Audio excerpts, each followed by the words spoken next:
era un perseguidor de la iglesia. Él consentía en la muerte de los cristianos. Él perseguía a la iglesia, ¿verdad?, por su gran celo y su fanatismo religioso al fariseísmo. Pero este hombre no era cualquier persona, era un hombre que estaba bien preparado en las cosas en cuanto al ser un fariseo.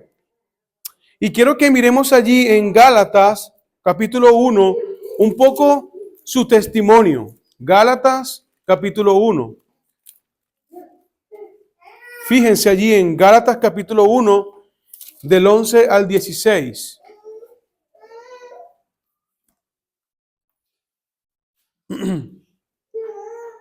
Vamos a conocer un poco lo que el apóstol Pablo, ¿verdad?, era antes de ser cristiano.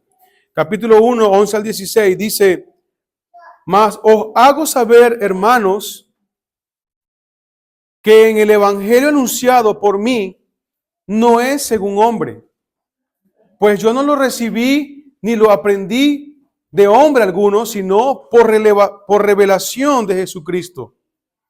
Porque ya habéis oído acerca de mi conducta, fíjense ahora el testimonio, ya habéis oído acerca de mi conducta en otro tiempo en el judaísmo, que perseguía sobremanera a la iglesia de Dios y la asolaba.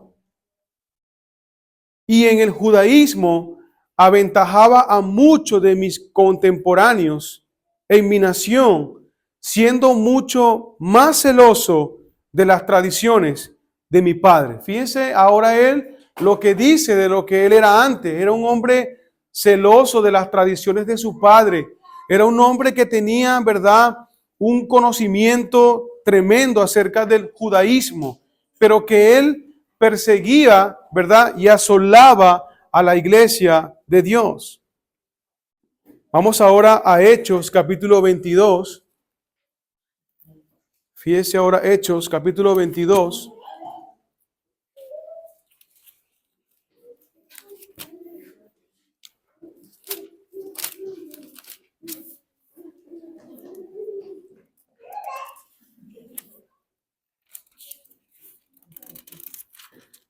Veintidós, 1.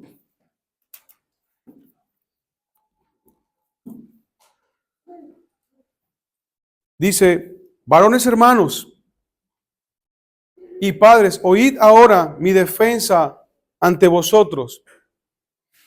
Y al oír que les hablaba en lengua hebrea, guardaron más silencio. Y él les dijo, está hablando de Pablo, ¿verdad?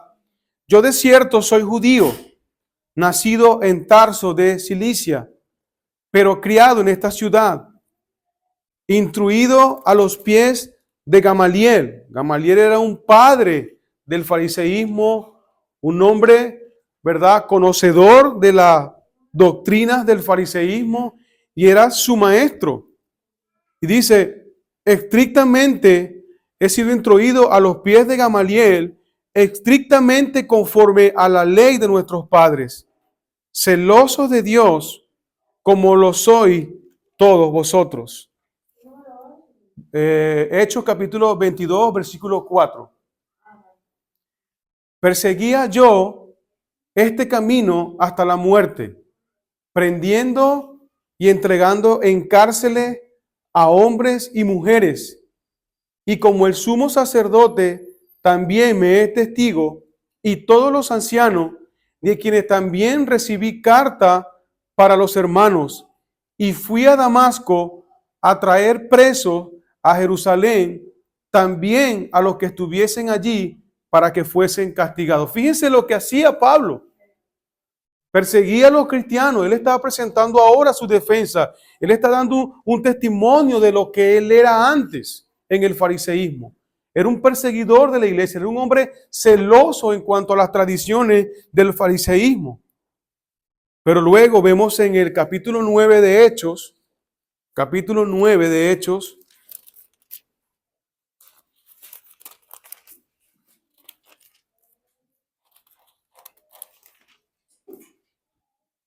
su conversión.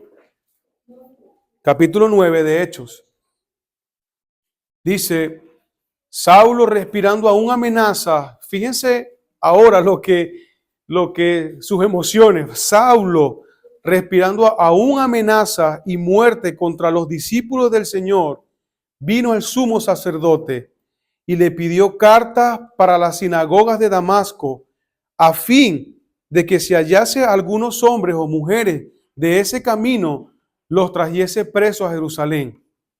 Mas yendo por el camino, aconteció que al llegar a cerca de Damasco, repentinamente le rodeó un resplandor de luz del cielo, y cayendo en tierra, oyó una voz que le decía, Saulo, Saulo, ¿por qué me persigues? Y él dijo, ¿quién eres, Señor? Y le dijo, yo soy Jesús, a quien tú persigues. Dura cosa te es dar coces contra el aguijón. Él, temblando y temeroso, dijo, Señor, ¿qué quieres que yo haga? Y el Señor le dijo, levántate y entra en la ciudad y se te dirá qué debes de hacer. Y los hombres que iban con Saulo se pararon atónitos, oyendo a la verdad la voz, mas sin ver a nadie. Entonces Saulo se levantó de tierra y abriendo los ojos no veía a nadie. Así que llevándole por la mano le metieron en Damasco, donde estuvo 3 días sin ver y no vio y no comió ni bebió. Había entonces en Damasco un discípulo llamado Ananías, a quien el Señor dijo en visión, Ananías. Y él respondió, heme aquí, Señor.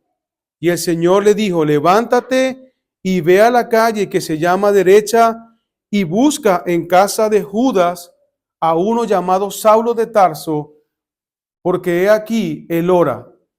Y ha visto una visión a un varón llamado Ananías, que entra y le pone las manos encima para que recobre la vista. Entonces Ananías respondió, Señor, he oído de muchos acerca de este nombre, cuántos males ha hecho a tus santos en Jerusalén. Y aún tiene aquí autoridad de los principales sacerdotes para prender a todos los que invocan tu nombre. Y el Señor le dijo, ve, porque instrumento escogido me es este para llevar mi nombre en presencia de los gentiles y de reyes y de los hijos de Israel. Vemos aquí, hermanos, la conversión de Pablo. Ahora era un instrumento en las manos de Dios. Cristo se le apareció a él, ¿verdad? Y él automáticamente le dijo, Señor, ¿qué quieres que yo haga? Vemos ahora, se llamaba Saulo y Dios le cambió el nombre por Pablo. Porque eso hace Dios. Dios transforma su vida. Y Dios ahora apartó a Pablo para predicar a los gentiles, para predicar el ministerio de los gentiles. Y este hombre, ahora regresemos a Colosenses capítulo 1, versículo 24. Vemos ahora a este hombre, ¿verdad? Diciendo en el versículo 4, ahora me gozo en lo que padezco por vosotros. Ahora me gozo en lo que padezco por vosotros. Para servir a Dios, hermanos, se debe pagar un precio. Amén. Para servir a Dios se debe pagar un precio. Y Pablo dio un ejemplo de eso. Vamos a ver más adelante algunos sufrimientos de Pablo. Luego que Pablo se convierte al cristianismo, ¿verdad? Él tuvo que pagar un precio para servir a Dios. Y se debe pagar un precio. Él dice en el versículo 24, ahora me gozo en lo que padezco por vosotros y cumpliendo en mi carne lo que falta de las aflicciones de Cristo por su cuerpo, que es la iglesia. Y hermanos, servir a Dios es lo más grande que un cristiano puede tener. El servicio a Dios, hermano, es algo tan grande, hermano. Es algo tan maravilloso poder servir a Dios, hermano, porque eso debe producir en nosotros gozo para servir a Dios. Pablo tenía gozo de servir a Dios, pero hay que pagar un precio. No es fácil. Muchos queremos servir a Dios, ¿verdad? Pero que todo esté listo para poder yo empezar a servir a Dios. Se debe pagar un precio. Y hay gozo a la hora de servir a Dios. Nadie puede servir a Dios amargado. No debe ser una carga servir a Dios. No debe ser una carga para ningún cristiano hacer algo para Dios. Qué fastidio que tengo que servir a Dios. Qué pesado que tengo que servir a Dios. Qué aburrido es que tengo que servir a Dios. Si esa expresión está en un cristiano, eso está mal. Porque la respuesta la respuesta de todo es decir, qué gozo es servir a Dios. Qué contento me siento yo de poder servir a Dios. Pablo decía, ahora me gozo en lo que padezco por vosotros. Él sufría por la iglesia. Fíjense, 2 de Corintios, no pierda Colosense. Vamos a 2 de Corintios, capítulo 11.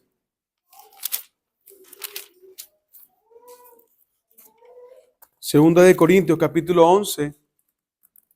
Fíjense el versículo 23.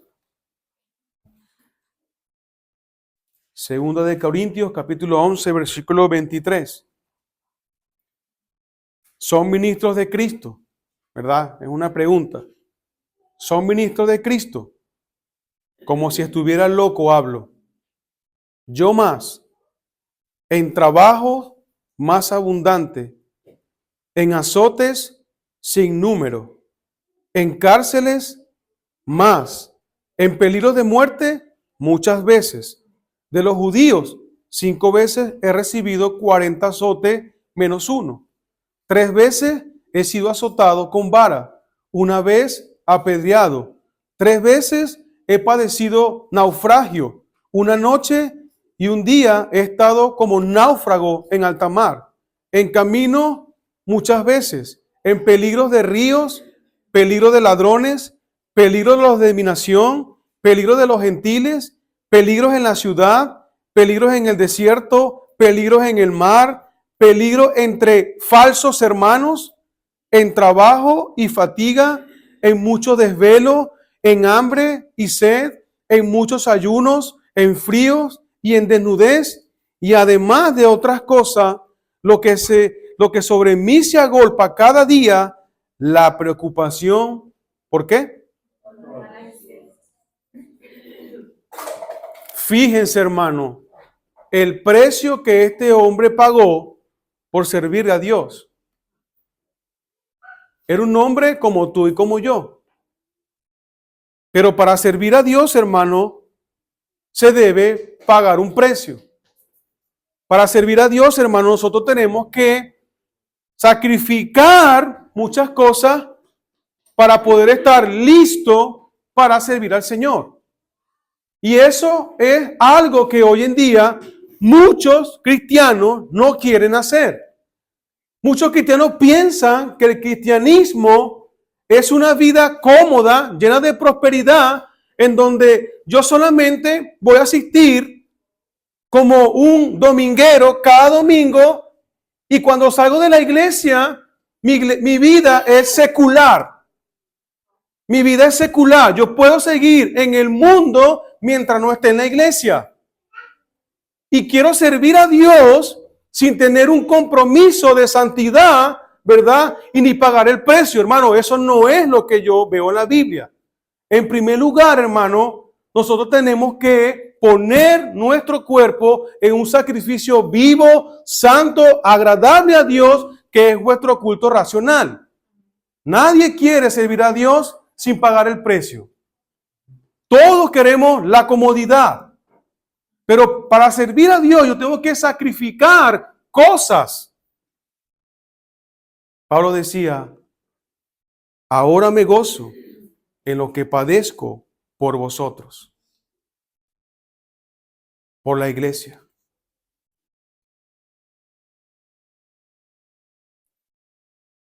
El servicio a Dios, hermanos, es un trabajo para el Señor. Y nosotros, como buenos ministros de Jesucristo, debemos estar listos para servir a Él. Si Pablo era el servicio a Dios, hermano, miren, y esto, hermano, lo digo con mucha tristeza, ¿verdad? De cómo hoy en día, ¿verdad? No se quiere comprometer con Dios. El Señor Jesucristo dijo que oremos por los obreros, que son pocos. Son pocos los obreros. La iglesia, hermano, escasean los obreros. La iglesia, hermano, nadie quiere servir en la iglesia. Nadie tiene gozo por servir a Dios en su obra. No podemos, ¿verdad?, estar persiguiendo a las personas para que sirvan a Dios. No sé, eso no es así. Debe ser algo que sale de nuestro corazón. En agradecimiento a Dios, yo debo estar listo para servir a Él. Y debe gozarme, ¿verdad? Yo debo gozarme sirviéndole a Dios en cualquier área en donde yo pueda estar listo para Él. Pero qué tristeza, hermano, que somos estamos muy listos para otras cosas que para Dios. Pasamos horas viendo televisión, pasamos horas entretenidos en tonterías, pasamos horas, ¿verdad? Aún consintiendo nuestro pecado, pasamos horas consintiéndonos a nosotros mismos, pero cuando Dios te llama al servicio a Dios, nunca estamos listos para eso, porque nos da igual el servicio a Dios. No nos interesa el servicio a Dios. Primero soy yo, segundo soy yo, tercero yo y de último Dios. Como si no merecieran, ¿verdad? Como si Dios no fuera digno de mi servicio, ¿verdad? Y qué tristeza, hermano, es poder ver, ¿verdad? Porque no queremos pagar el precio. A muchos se les hace difícil. Oh, pastor, qué sacrificio levantarme tan temprano para ir a la iglesia, pastor. Oh, si supiera, pastor, qué gran lucha sostengo, pastor, de levantarme tan temprano para ir a la iglesia con ese frío tan enorme. Oh, pues, hermano, mira la vida de Pablo. Que su sacrificio era mayor que el de nosotros. No hay gozo para servir a Dios. Hay gozo para otras cosas menos importantes que para servir a Dios. Si usted es cristiano y es salvo, ¿dónde usted desgasta su vida? ¿Dónde usted? Pero llega el jefe y te dice, ¿te puedes quedar 3 horas más? Sí, claro. Adelante, yo me quedo 3 horas más. Mira, quiero que vengas el domingo a trabajar. Yo estoy ahí en la lista. Anótenme, apúntenme. Pero cuando la iglesia necesita el servicio de los hermanos, nadie está listo para servir a Dios. Nadie está. Porque primero es mi comodidad. Primero es consentirme a mí mismo. No, es que estoy cansado, no me puedo levantar los domingos en la mañana. Es que el sábado necesito lavar la ropa. Es que yo necesito, ¿verdad?, ir a las compras, pastor. Entiéndame, no te puedo entender, hermano. Yo no te puedo entender. Porque yo también trabajo, tengo familia, ¿verdad? Y no quiero ser el ejemplo. Y usted dirá, bueno, usted es el pastor. Yo soy cristiano. Antes de ser pastor, yo soy un cristiano, igual que todos. Pero tengo un compromiso a Dios. Es un compromiso que tenemos hacia Dios. No podemos pasarnos toda la vida, ¿verdad?, desgastándonos en el mundo. ¿Y qué hacemos para Dios? ¿Verdad? Oh, pastor, es un sacrificio. Sufro mucho. Wow, ¿qué diría Pablo de nosotros? ¿Qué diría Pablo si estuviera Hermano, mire, yo a veces me pongo a pensar, ¿verdad? Los cristianos de la iglesia primitiva, si vieran a los cristianos de este tiempo, qué vergüenza sentirían ellos. Qué vergüenza sentirían ellos al ver el cristianismo de hoy en día, ¿verdad? Comparado al cristianismo del libro de los Hechos. ¿Cómo nos verían a nosotros, verdad? ¿Cómo se burlarían de nosotros al vernos? ¿Cómo estamos tan cómodos en este tiempo? Usted lee el libro de los Hechos, hermano, y usted diga, estos sí verdaderamente eran hombres que amaban al Señor. Pablo decía, ahora me gozo en lo que padezco por vosotros. Uno como pastor, hermano, se entristece cuando la gente no quiere servir a Dios. Uno como pastor, hermano, se aflige cuando la gente no quiere responder al llamado. Uno como pastor se entristece cuando un hermano, una hermana, ¿verdad? Andan mundanamente. Andan entregados al mundo, a la lascivia. Andan deshonrando a Dios. Uno le duele en su corazón. Pero yo no puedo controlar la vida de ustedes, de los hermanos. Solamente oro. Solamente oramos. Pablo decía, me gozo en lo que padezco por vosotros. El ministerio, hermano, es un trabajo. Y todos somos llamados a servir a Dios. El trabajo no es solamente para el pastor. Todos somos llamados a servir a Dios. Cualquier cosa que nosotros hagamos en la iglesia, hermano, es para Dios.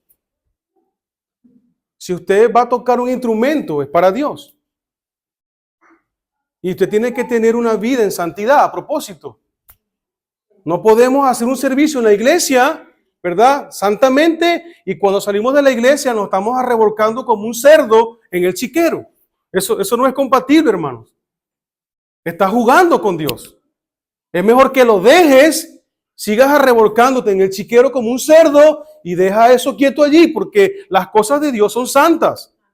Dios no quiere que nosotros llegamos a la iglesia, ¿verdad? Como un instrumento contaminado a servir a Dios. Jesús dijo, sé santo porque yo soy santo. Y sé santo en toda vuestra manera de vivir. Eso está en 2 de Pedro capítulo 3.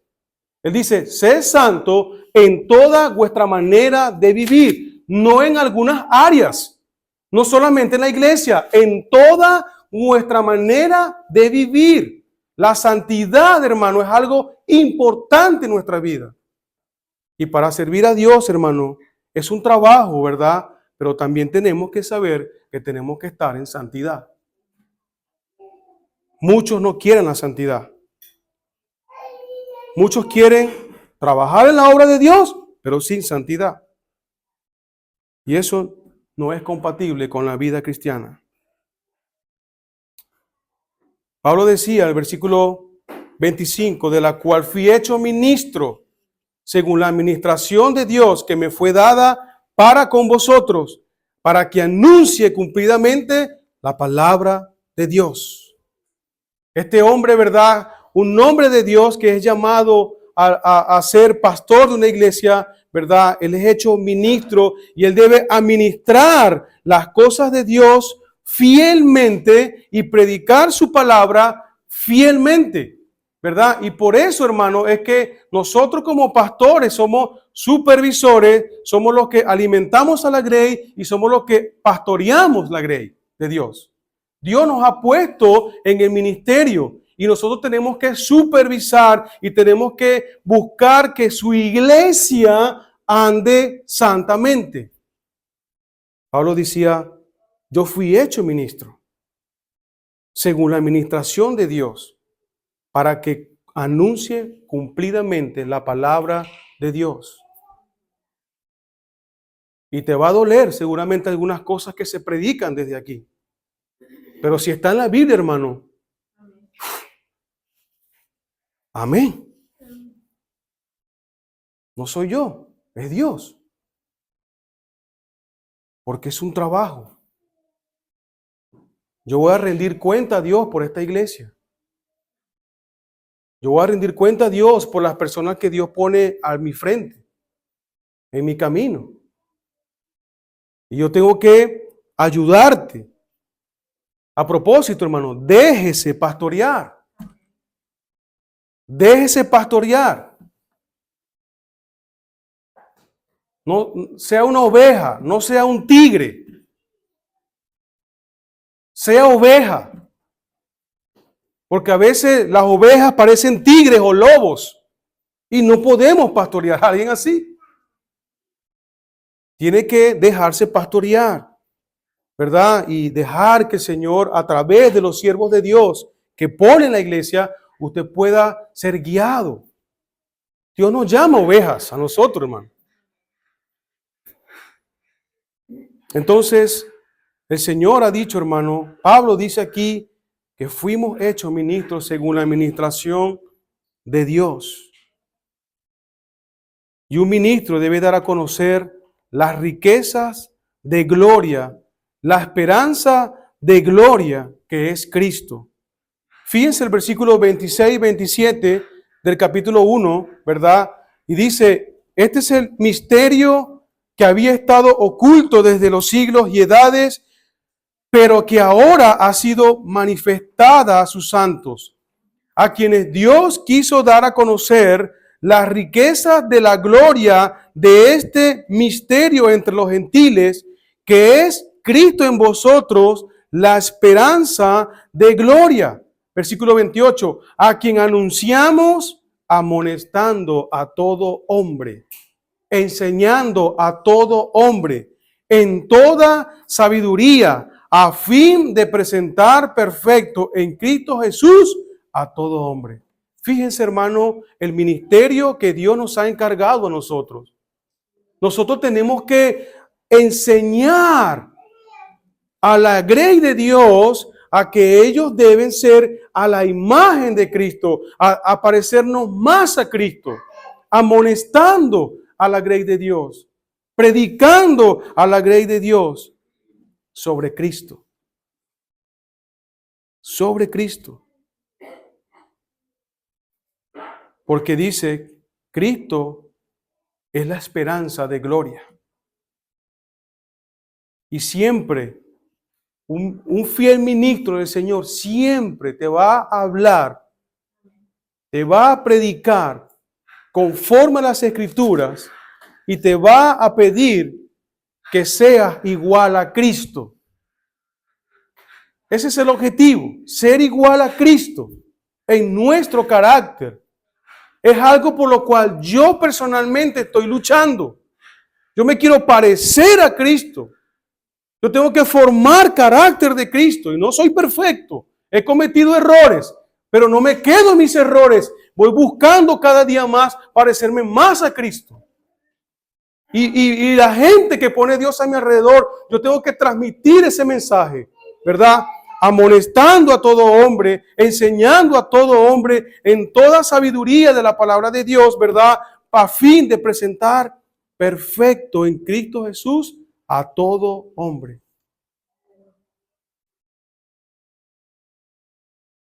Dice el versículo 29, por lo cual también, que dice, trabajo, luchando según la potencia de Él, la cual actúa poderosamente en mí. Fíjense, este hombre de carne y hueso, igual que usted y yo, dice que él estaba trabajando, luchando, pero no en su fuerza, sino en el poder de Dios, que actuaba poderosamente en él. Y fíjense algo, hermano, tú y yo no podemos avanzar ni ser transformados por nuestra vida si el poder de Dios no está actuando en nosotros. Mira, si tú estás haciendo, si tú y yo estamos viviendo una vida cristiana basada en nuestras propias ideas y en nuestras propias filosofías, lo siento, no es así. Tiene que ser el poder de Dios actuando en mí. Eso es lo que está aquí en la palabra de Dios. Tiene que ser el poder de Dios actuando en mí. Pablo decía, por lo cual trabajo luchando. Pero él no luchaba por su propia fuerza. Él luchaba según la potencia de Cristo, que actuaba poderosamente en él. Y tiene que ser Dios, hermano. Porque te voy a decir algo. Hombre no cambia a hombre. Dios sí cambia al hombre. Su palabra sí cambia al hombre. Por eso que necesitamos el poder de Dios actuando en nosotros. A propósito, tú y yo no vamos a engañar a Dios. Aquí podemos venir con nuestra cara muy resplandeciente y nos podemos imaginar, ¿verdad?, que somos la cuarta parte de la Trinidad, pero a Dios no le vamos a engañar. Él conoce todas las cosas en nosotros. No vamos a engañar a Dios, hermano. Más bien, hermano, deberíamos darte miedo. Debería darte miedo, ¿verdad?, de querer tener una doble vida, porque a Dios no vamos a engañar. Necesitas el poder de Dios que actúe en ti y en mí para poder ser transformados a la imagen de su Hijo, Jesucristo, y poder servir a Dios con gozo, con temor y temblor, ¿verdad? Y estar listo y pagar el precio para servir a Dios. Cuando tú ames la santidad, te voy a decir algo, cuando tú empiezas a caminar en santidad, mucha gente no va a estar contigo más. Te van a decir bicho raro. Mucha gente. Ese es el precio que hay que pagar. ¿Por qué no escuchas esa música? No le agrada al Señor esa música. ¿Por qué? No, yo quiero agradar a Dios. Mis oídos, mis ojos, mis pensamientos, mis manos, mis pies, quiero entregárselos a Dios. No quiero que nada afecte mi comunión con Dios. Pero necesitamos el poder, hermanos de Dios. Solo no vamos a poder. Te hago una pregunta. ¿Cuántas veces has leído tu Biblia esta semana? Nada más en tu mente tú responderás. Y si es una sola vez, estás mal, hermano. Estás mal. ¿Cuántas veces has venido a la iglesia durante este mes? Y tú sacas en tu mente, si has venido 2 veces nada más, estás mal. Hay gente que no viene los miércoles simplemente por el hecho de que no le da la gana de venir. Y ya está, no viene porque no te da la gana de venir. Otro porque están trabajando. Y entendemos. Pero hay otros que llegan a las 7 y no vienen porque no te sale del corazón venir a la iglesia a escuchar la palabra de Dios y a orar con los hermanos. Pero cuando venga lo que temes, vas a estar aquí los miércoles orando y vas a estar aquí los domingos y sirviendo.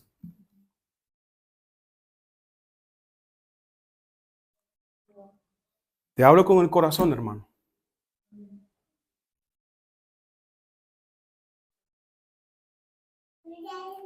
Un fiel ministro de Cristo debe dar a conocer la riqueza de la gloria. Fíjense ahora, la meta del ministerio se describe en el versículo 28. Como pastores, esta es nuestra meta. Ya lo leí ya, pero lo voy a leer otra vez. Como pastor y tú como padre de familia y como una madre de familia y como joven, es este, versículo 28. Anunciar, amonestar a todo hombre y enseñando a todo hombre en toda sabiduría a fin de presentar perfecto en Cristo a Jesús a todo hombre. ¿Cómo está tu progreso espiritual? Si Dios estuviera aquí, ¿verdad? Y te hiciera un examen, ¿verdad? ¿Cómo ha sido tu progreso espiritual durante este año? Mire, hermano, apenas estamos en febrero. Apenas estamos en febrero. ¿Cómo ha crecido tu vida espiritual durante estos 2 meses del año 2025?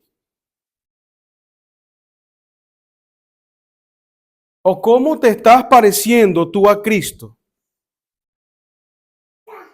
Son preguntas que debemos hacernos, hermano. Un pastor lucha por el bienestar de su iglesia. Y como pastores vamos a luchar por el bienestar de nuestras iglesias. No vamos a permitir, hermano, que el diablo entre en nuestras iglesias. No vamos a permitir, ¿verdad? Y te voy a decir algo, hermano. El diablo te quiere arrastrar cada vez más a su trampa. Y no te moleste cuando el pastor o un hermano maduro en la fe te llame la atención. Y no me interesa si te molesta, no me interesa si eres mayor que yo, no me importa, ¿verdad? Si sabes mucho de la Biblia, pero yo quiero traerte a Cristo, ¿verdad? Y porque ese es mi labor como pastor, el bienestar espiritual de la iglesia y de mis hermanos. Y todo esto es por amor, por el bienestar espiritual de tu vida. Estamos para eso, hermano. Un pastor lucha por el bienestar de su iglesia. Fíjense el capítulo 2, versículo 1 y 2. Porque quiero que sepáis cuán gran lucha sostengo por vosotros y por los que están en la Odisea y por todos los que nunca han visto mi rostro, para que sean consolados sus corazones, unidos en amor, hasta alcanzar todas las riquezas de pleno entendimiento, a fin de conocer el misterio de Dios el Padre y de Cristo, en quien están escondidos todos los tesoros de la sabiduría y del conocimiento.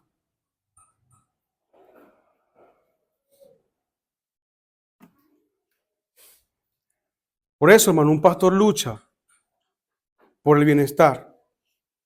Un pastor tiene la autoridad de Dios de supervisar, de pastorear y de alimentar la iglesia. El pastor se preocupa por sus ovejas. El pastor también está presente para consolar los corazones de los hermanos que necesitan ser consolados. El pastor está en las buenas y en las malas. Y no solamente el pastor, sino también toda la iglesia debe estar unida. De hecho, dice unidos en amor. La unidad de la iglesia en amor es algo importante también que se resalta en esta carta. Una iglesia no puede ser indiferente al dolor de tu hermano.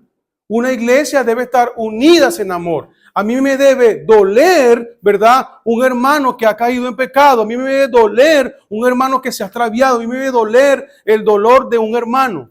Yo debo fomentar el amor en nuestra iglesia local. No una iglesia dividida, cada quien por su lado, cada quien está allá, otro por aquí. El vínculo del amor. Una iglesia en amor. Yo no sé cuántas personas van a quedar en esta iglesia. A mí eso, se lo digo, hermano, a mí me tiene eso sin cuidado, la verdad. Mientras yo permanezca fiel, ese es mi trabajo. Mientras yo permanezca fiel, el Señor va a añadir y va a traer gente fiel. Pero la gente que está aquí, yo tengo que animarles a mantener el vínculo del amor, la unidad y promover el servicio a Dios. Ya por último, hermanos, Pablo desea que los colosenses también pudieran experimentar todas las riquezas que provienen del pleno entendimiento de Dios. Sin este entendimiento, los creyentes son incapaces de disfrutar todas las bendiciones que le pertenecen en Cristo. Por ejemplo, una persona que duda si va a ir al cielo o no, no puede aguardar con esperanza las bendiciones que allí recibirá. Por eso, Pedro dice, por lo cual, hermano, tanto más procurad hacer firme vuestra vocación y elección, porque haciendo estas cosas no caeréis jamás. ¿Y cómo lo hacemos? Poniendo toda diligencia. Por esto mismo, añadid a vuestra fe virtud, a la virtud conocimiento, al conocimiento dominio propio, al dominio propio paciencia, a la paciencia piedad, a la piedad afecto fraternal, al afecto fraternal amor, porque si estas cosas están en vosotros y abundan, no os dejará estar ocioso ni sin fruto en cuanto al conocimiento de nuestro Señor Jesucristo. Segunda de Pedro 1, del 5 al 8. Pablo dice, debemos ser diligentes en añadir a nuestra fe virtud. Hermano, mira, si tú no prestas atención a estas instrucciones bíblicas, debo decirte que vas a quedar eliminado. Porque el diablo, dice la Biblia, está como león rugiente buscando a quien devorar. Hay muchos que los está devorando. Muchísimo. Yo los veo en las redes sociales, devorados por el diablo. Otros, bueno, están ocultos, pero igual están siendo devorados por el diablo. Así que, hermano, toma las cosas de Dios en serio. Prepárate para servir a Dios con gozo. Pero deja que sea Dios actuando con su poder, como dice mismo, en ti y en mí. Si no, hermano, vas a quedar devorado. Vamos a orar. Vamos a orar, hermano. Vamos a hablar con Dios. Si Dios te ha hablado en esta mañana, hermano, es un tiempo para arreglar cuentas con Dios. Señor, gracias. Gracias por tu palabra.